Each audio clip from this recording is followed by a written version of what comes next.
Les conduites à risque ne sont pas les mêmes chez les garçons que chez les filles. D'ailleurs, vous avez dû remarquer que les conduites au volant, d'ailleurs, on remarque plus d'accidents ou de mise en danger chez les garçons que chez les filles. Les conduites à risque chez les filles, c'est plutôt du côté du corps, l'anorexie, les troubles alimentaires ou les troubles psychosomatiques. Du côté des garçons, c'est plus du côté de l'agi et des passages à l'acte, et aussi donc ces conduites où effectivement l'adolescent va se mettre en danger tout en ne sachant pas qu'il se met en danger.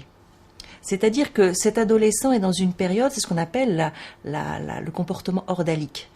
L'ordalie, c'est quoi? En fait, d'un point de vue étymologique, ça veut dire jugement, mais jugement divin.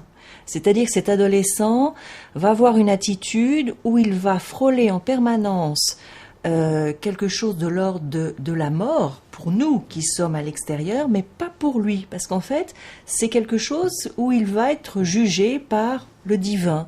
Donc il va effectivement, il y a ce fameux film où effectivement il y a une espèce de course de voiture, et est-ce qu'on va s'arrêter juste à la limite ou vous tombez dans le ravin? Et en fait, eux, ils savent pas qu'ils risquent vraiment la mort. Ce qui est jouissif, c'est ça qui est très important. Ce qui est jouissif pour eux, c'est qu'effectivement se mettre dans cette position de toute puissance, d'aller toujours au-delà, au-delà, au-delà, au-delà. Et qu'importe, je dirais, la réalité, ils ne veulent pas la savoir.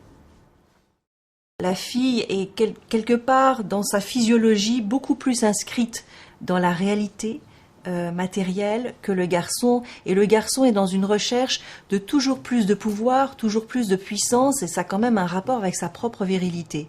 Donc je ne sais pas si c'est une explication, mais en tout cas il y a des fonctionnements psychiques qui sont réellement différents.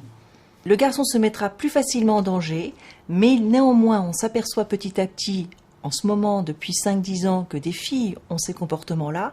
Et alors, ce qui est plus surprenant, c'est que les filles qui ont ces comportements et ces conduites à risque se mettent beaucoup plus en danger encore que les garçons, dans une recherche absolue.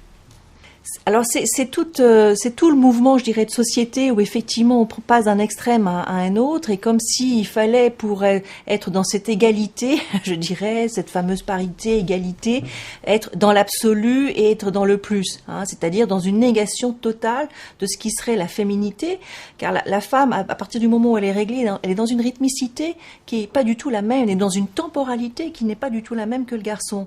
Et le garçon, pour lui, le temps est éternel. Pour la fille, pas du tout, c'est une réalité matérielle pour elle, la temporalité qui est en fait rythmée physiologiquement. Tous les adolescents sont dans une recherche de limites, mais plus ou moins, je dirais, importantes. Et tous les adolescents ne vont pas avoir ces conduites à risque.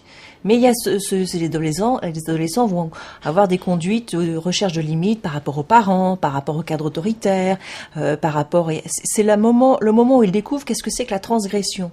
Jusque-là, il y avait, je dirais, une fascination pour le cadre parental, et c'était important effectivement de respecter la parole parentale.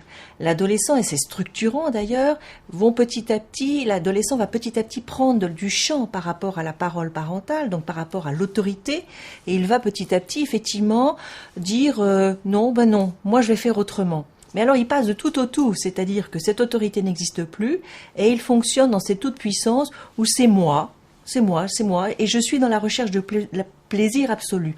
Pas le petit plaisir, le plaisir absolu, ce qu'on appelle nous la jouissance.